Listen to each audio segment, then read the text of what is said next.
You're standing in a room that holds almost everything humanity has ever learned.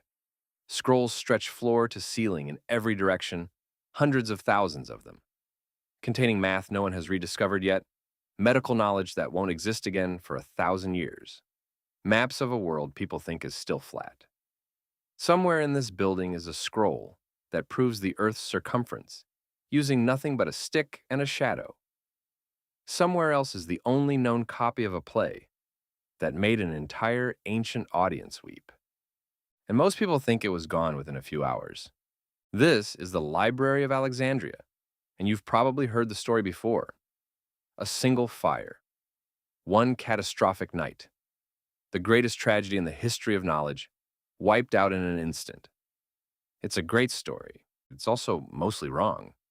The real story is stranger, slower, and in some ways even sadder than the myth, because the Library of Alexandria wasn't destroyed all at once.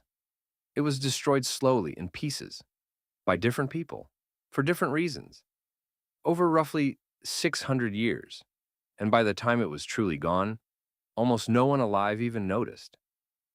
Let's start at the beginning, because the way this place was built tells you everything about how it was lost. Alexandria was founded around 331 BCE by Alexander the Great. After his death, one of his generals, Ptolemy I, took control of Egypt and decided to build something unprecedented. Not just a library, but an attempt to collect a copy of every book that had ever been written, every scroll on Earth in one building. The ambition was almost absurd. Ptolemy's agents combed the Mediterranean for texts. Ships arriving in Alexandria's harbor were required by law to hand over any scrolls on board to be copied. The library kept the copy. The original owner got a duplicate back, sometimes not even the real one. Alexandria wasn't just collecting knowledge, it was, in a very real sense, stealing it, book by book, from everywhere it could. At its peak, estimates suggest the library held somewhere between 200,000 and 700,000 scrolls.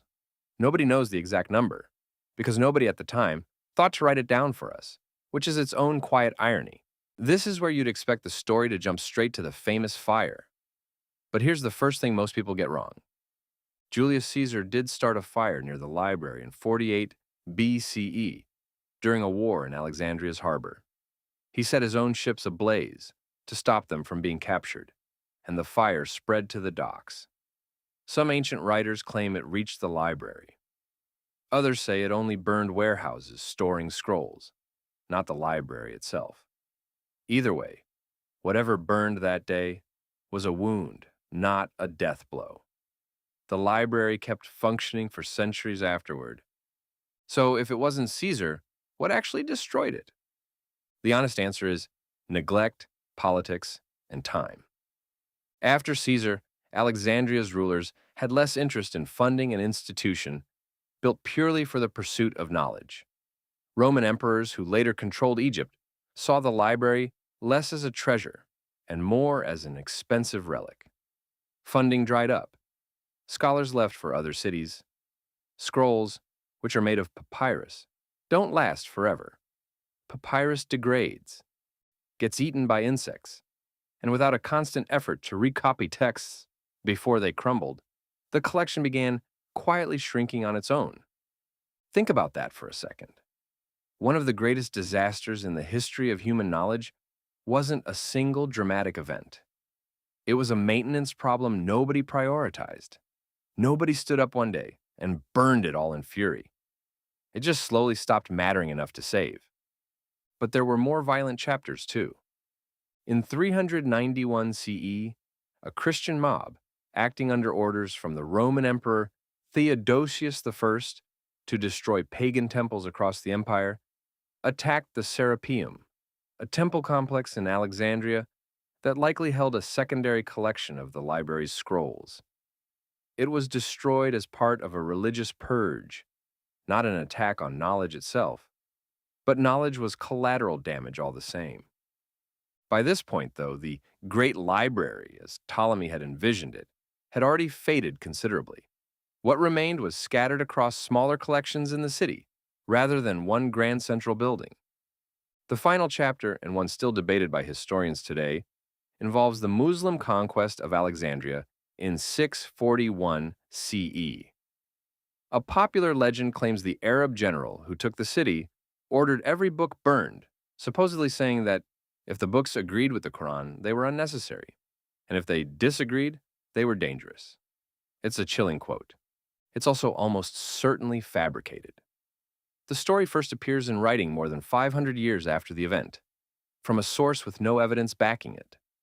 Most modern historians treat it as a myth invented later, likely to make a political point rather than a historical record of what actually happened. By 641 CE, there probably wasn't much of the Great Library left to burn anyway. So here's the uncomfortable truth hiding underneath the legend.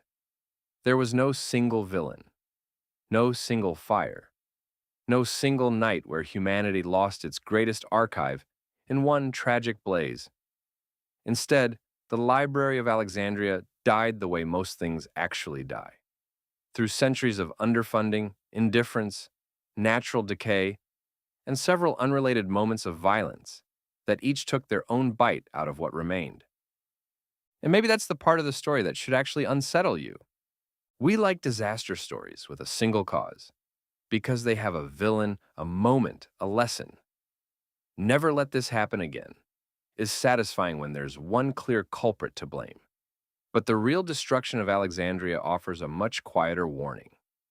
Knowledge doesn't usually vanish in a single dramatic instant. It erodes when no one is actively choosing to preserve it. Funding gets cut, interest fades, formats become outdated, and no one bothers to transfer the information before it's unreadable. The scrolls just needed someone to keep recopying them, generation after generation, and eventually, not enough people did. We still don't know what was lost. Entire branches of mathematics referenced by later scholars, but never recovered. Medical texts describing treatments, modern historians can only guess at from secondhand summaries. Plays, poems, and histories that exist today only as titles in someone else's footnotes. Ghosts of books we know existed and will never read. Alexandria wasn't destroyed by fire. It was destroyed by time, indifference, and the slow, unglamorous failure to keep choosing to care. And somewhere, right now, that same quiet kind of loss is probably happening again, to something you've never even heard of.